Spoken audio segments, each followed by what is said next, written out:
बादशाह डैम के लिए काम हुआ, जब वजीर आजम यूसुफ रजा गिलानी था, जो पैकेजेस का ऐलान हुए वो आपके सामने हैं। और मैं समझता हूं कि अगर सदर ज़रदारी के हुकूमत को जिस अंदाज से उस वक्त एक साजिश का तहत खत्म करवाया गया, अगर ऐसा नहीं होता तो आज तक ये डियामर बादशाह डैम बना हुआ होता। मुझे बहुत अफसोस हुआ, बशीर साहब मुझे बता रहा था कि अभी तक जो रीसेटलमेंट के दावे और वादे किए गए वो भी पूरा नहीं हुए। मैं आपसे वादा करना चाहता हूं कि इंशाअल्लाह ताला 7 जून के बाद पीपल्स पार्टी की हुकूमत बन रही है और हम ये काम पूरा कर देंगे। जहां तक रीसेटलमेंट की बात है, वो फौरी तौर पे पूरा जोर करके वो काम मुकम्मल कर लेंगे, मगर साथ साथ हमारा वफाक से मुतालबा ये होगा कि पूरा पाकिस्तान की पीएसडीबी एसडीपी, वफाक का पीएसडीपी एक तरफ, पहले ये डियामर बादशाह डैम मुकम्मल करो, फिर किसी और शहर में कोई आपका वफाक का पीएसटीपी से एक ईंट भी लग जाए। ये ना सिर्फ डियामर के अवाम का हक है, ये पाकिस्तान की जरूरत है। आपको मालूम है कि मोदी की भारत का जो हुकूमत है, इन्होंने इंडस वाटर ट्रीटी पे हमला किया है। इन्होंने पाकिस्तान को इस पानी दहशतगर्दी इस्तेमाल कर रहे हैं। जब उनके पास कैपेसिटी है तो वो हमारे तरफ सैलाब भेज देते हैं, जब उनका जी चाहता है वो अपने यहां पानी रोकते हैं और निचले जो हमारा लोअर रिपेरियन है उनको प्यासा मारने की कोशिश करते हैं। तो ये वजह है कि अब पाकिस्तान के लिए कोई और मंसूबा इतना अहमियत नहीं रखता जितना ये डियामर बादशाह डैम का मंसूबा रखता है। और मैं अपना इत्तेहादी वजीर आजम शहबाज शरीफ साहब से दरख्वास्त करता हूं कि शहबाज साहब, हमने आपका शहबाज स्पीड लाहौर में सुना है, अब आपको हमने दो दफा आपको वजीर आजम बनाया है। जरा मेरे डियामर के अवाम को अपना वो शहबाज स्पीड दिखाए और जल्द अज जल्द ये डियामर बादशाह डैम को मुकम्मल करके दिखाए। पाकिस्तान पीपल्स पार्टी ने हमेशा मुल्क के मफाद के बारे में, चाहे वो हमारा मईशत हो, चाहे वो हमारा दिफा या डिफेंस का कैपेसिटी हो, पाकिस्तान पीपल्स पार्टी की वजह से अगर आज किसी एक ही मुस्लिम मुल्क है पूरी दुनिया में जिसके पास एटॉमिक बॉम्ब है, जिसके पास आतमी ताकत है, तो वो भी आपका और मेरा पाकिस्तान पीपल्स पार्टी की वजह से, कायदे अवाम शहीद जुल्फिकार अली भुट्टो की वजह से। कायदे अवाम शहीद जुल्फिकार अली भुट्टो गिलगित बल्तिस्तान के सरजमीन पे खड़ा होकर यह दावा किया था कि हम घास खाएंगे मगर हम बम बनाएंगे। तो मैंने कल स्कर्दू में वहां के अवाम से कहा था कि यह गलत नहीं होगा अगर हम दावा करें कि पाकिस्तान का यह एटम बम का तोहफा असल में गिलगित बल्तिस्तान के अवाम का तोहफा है। और अगर आज भी कोई माली आंख से पाकिस्तान की तरफ नहीं देख सकते तो इसलिए कि गरी खुदा बख्श से आज भी कायदे अवाम शहीद जुल्फिकार अली भुट्टो अपना दिया हुआ एटॉमिक बम से मेरा और आपका इस मुल्क का तहफ़्फ़ुज़ कर रहा है। एटम बॉम्ब के बाद जो पाकिस्तान का दिफा के लिए सबसे बड़ा अचीवमेंट वो हमारा मिसाइल टेक्नोलॉजी है। इसलिए कि मिसाइल टेक्नोलॉजी के बगैर आपके पास एटम बॉम्ब होगा, लेकिन उस एटम बॉम्ब को अगर आपने कहीं पहुंचाना है तो वो मिसाइल टेक्नोलॉजी का जरूरत है। और ये मिसाइल टेक्नोलॉजी जो आज पाकिस्तान के पास है, ये शहीद मोहतरमा बेनजीर भुट्टो का तोहफा है। बाप ने एटॉमिक बॉम्ब दिया तो बेटी ने हमें मिसाइल टेक्नोलॉजी दी। ये दोनों एटम बॉम्ब और मिसाइल टेक्नोलॉजी की सूरत में दोनों आज गरी खुदा बख्श से पाकिस्तान का दिफा कर रहे हैं। और मैं समझता हूं कि एटम बॉम्ब का तोहफा, ये मिसाइल टेक्नोलॉजी का तोहफा के बाद अगर हमारा उसके बाद तीसरा सबसे बड़ा कामयाबी आपको मैं समझता हूं वो ये है कि एक आमिर का दौर में पाकिस्तान ने किसी दूसरे ममालिक को ये इजाजत दिया था कि वो हमारे यहां अपना बेसिस बनाए, मिलिट्री बेसिस बनाए, और वो अपने उन बेसिस से दूसरे ममालिक मतलब हमारे सरजमीन से कोई दूसरा मुल्क मुसलमान ममालिक पे हमला करते थे। कोई ऐसा एक कैदी है 420, वो कहता है कि मैंने कहा था एब्सोल्युटली नॉट। ना तूने एब्सोल्युटली नॉट किस चीज का कहा?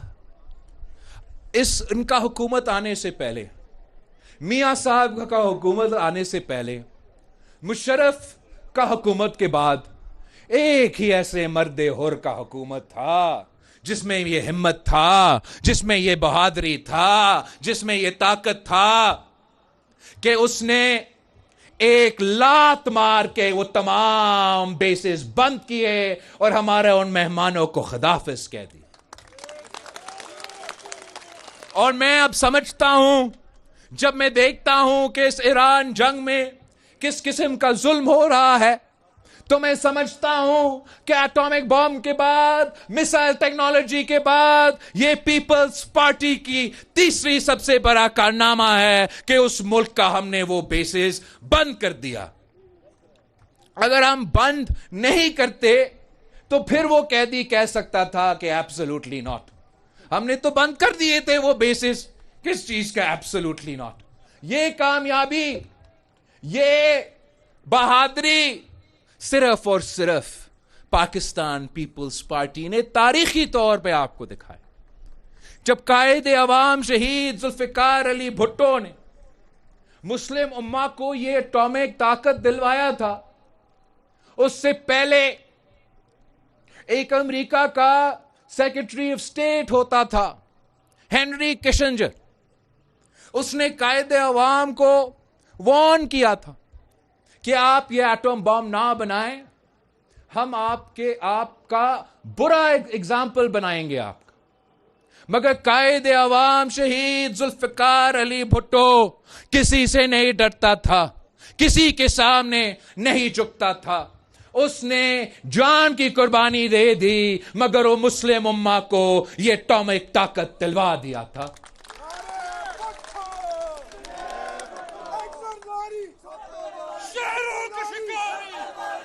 आज भी जब हमारे पूरे खित्ते में जंग का माहौल है, हालात मुश्किल है, तो मैं समझता हूं कि आज भी इस मुल्क को पाकिस्तान पीपल्स पार्टी जैसे सियासी जमात की जरूरत है, जो दुनिया के आंखों में आंखें डाल पर बात कर सके। और वो हम सिर्फ इसलिए कर सकते हैं कि हम असल मानों में अवाम की नुमाइंदगी करते हैं। जब हम दुनिया से बात करते हैं तो वो जानते हैं कि इनके पीछे अवाम है, वो जानते हैं कि ये लोग अपने अवाम के हकूक पे, अपने मुल्क के कौमी मफाद पे सौदा नहीं करते।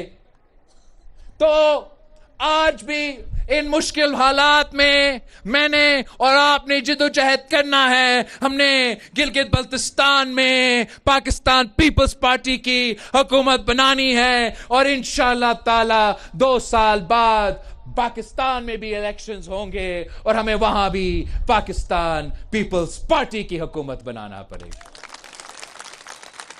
ये हमारा, जहां तक पाकिस्तान का मुल्क का कौमी मफाद और इत्तेफाक की बात रही, आपके आईनी हकूक की बात। अब कायदे अवाम शहीद जुल्फिकार अली भुट्टो ने पाकिस्तान जब सरजमीन बेआइन था तो कायदे अवाम शहीद जुल्फिकार अली भुट्टो ने पाकिस्तान को एक इस्लामी जमहूरी वफाकी मुत्तफिका आइन दिलवा दिया था।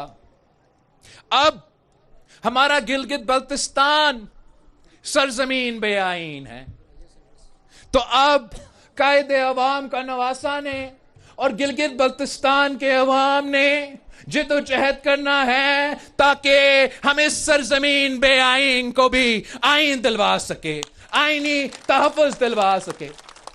यह आपका हक है। 18वीं तरमीम ने सूबे को जो इख्तियार दिए हैं, जो ताकत दिया है, जो अपने वसाइल के मालिक बनाए हैं, मैं वो दिन देखना चाहता हूं जब ये आईनी तहफ़्फ़ुज़ मेरा गिलगित बल्तिस्तान को दिया जाएगा। हम कहते थे कि चारों सूबों की जंजीर बेनजीर बेनजीर। इंशाअल्लाह ताला हम इस नारा को 5वें सूबों की जंजीर जिए भुट्टो बेनजीर में तब्दील कर देंगे। ये कोई आपको तोहफा में या प्लेट पे हकूक नहीं दिलवाते। आपने हमेशा अपना हक के लिए जिद्दोजहद करना पड़ता है और ये गिलगित बल्तिस्तान की तारीख है कि किसी ने तोहफा में आपको आजादी दिया नहीं, आपने जिद्दोजहद किया, आपने अपना आजादी डोगरा राज से छीन के खुद ले लिया था। और इंशाअल्लाह ताला मैं और आप मिलके जिद्दोजहद करेंगे और हम आपको तमाम हकूक दिलवाएंगे। हम आपको हक हाकमियत का हकूक दिलवाएंगे, हम आपको हक मलकियत का हकूक दिलवाएंगे और हम आपको हक रोजगार के हकूक दिलवाएंगे। हमने हमेशा से अवाम को, पसमानदा इलाके को 1973 के आईन में यह लिखा है कि सबसे पहला हक अपना रिसोर्सेज पे, अपना वसाइल पे उस सूबा को जाता है, उस सूबे में रहने वाले मुकामी लोगों को जाता है, फिर पूरे पाकिस्तान को जाता है। और हमने इस्लामाबाद को यह बात समझाना है कि पूरा पाकिस्तान तब तरक्की करेगा जब पहले गिलगित बल्तिस्तान के अवाम तरक्की करेंगे, आप मुआशी तौर पे मजबूत होंगे, आप अगर मुआशी तौर पे मजबूत होंगे तो फिर इस्लामाबाद मजबूत हो सकेगा, फिर पूरा पाकिस्तान को इसका फायदा मिलेगा। हमने ये थरपाकर में, सूबा सिंध में पब्लिक प्राइवेट पार्टनरशिप के जरिए और मुकामी लोगों को अपना मालकियत दिलवा के बड़े बड़े मंसूबे को कामयाब करवाए हैं। हमने थरपाकर में कोयला से बिजली बनाया है और इंशाअल्लाह ताला हम गिलगित बल्तिस्तान में पब्लिक प्राइवेट पार्टनरशिप के जरिए, आपके पास इतना नेचुरल रिसोर्सेज मौजूद है कि आप ना सिर्फ अपना तमाम बिजली के जरूरियात पूरा कर सकते हैं, मगर हम ऐसे पब्लिक प्राइवेट पार्टनरशिप में मंसूबे लेकर आएंगे जिससे ना सिर्फ आप अपना बिजली की जरूरियात पूरा करेंगे, आप पूरा पाकिस्तान को बिजली बेचेंगे।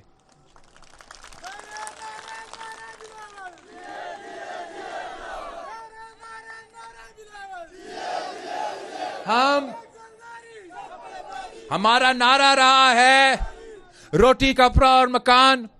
और मैं फख्र से कह सकता हूं कि इस वक्त सूबा सिंध में मैं सिंध पीपल्स हाउसिंग के नाम से घर बनाने का एक मंसूबा चला रहा हूं, जो दुनिया का सबसे बड़ा घर बनाने वाले मंसूबा है।